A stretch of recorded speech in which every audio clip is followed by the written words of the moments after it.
हवन का गाना गाने जा रही हूँ। अच्छा लगे तो लाइक सब्सक्राइब शेयर करना।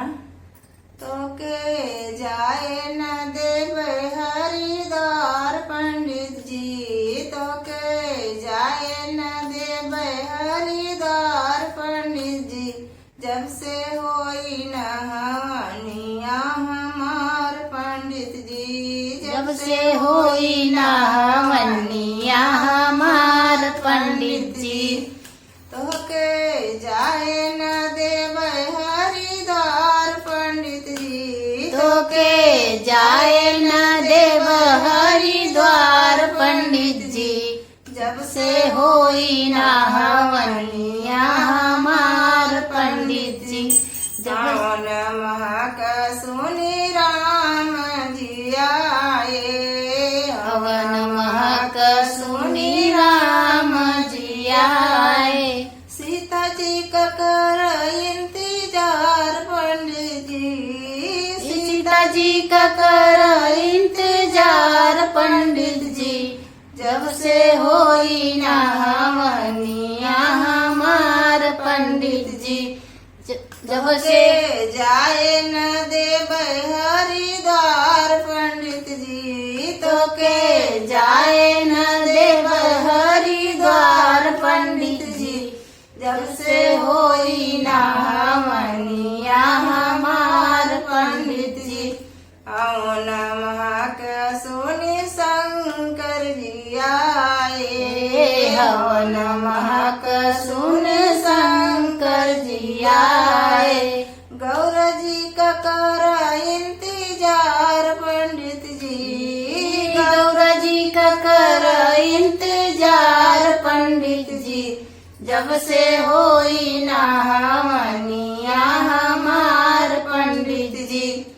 तो के जाए न देवे हरिद्वार पंडित जी, तो के जाए न देव हरिद्वार पंडित जी, जब से होई न हवनिया हमार पंडित जी। हवन महक सुनि कृष्ण जी आए, हवन महक सुनि कृष्ण जी आए, राधा जी का कर इंतजार पंडित जी, राधा जी का कर इंतजार पंडित जी, जब से होई न हवनिया हमार पंडित जी, जब से होई न हवनिया हमार पंडित जी। तो के जाए न देवे हरिद्वार पंडित जी, तो के जाए न देव हरिद्वार पंडित जी, जब से होई न हवनिया हमार पंडित जी।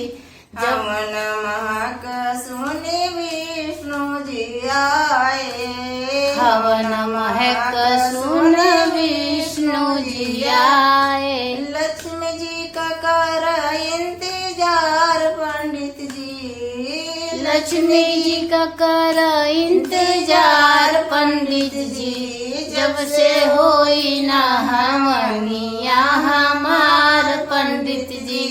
तो के जाए न देवे हरिद्वार पंडित जी, तो के जाए न देव हरिद्वार पंडित जी, जब से होई न हवनिया हमार पंडित जी।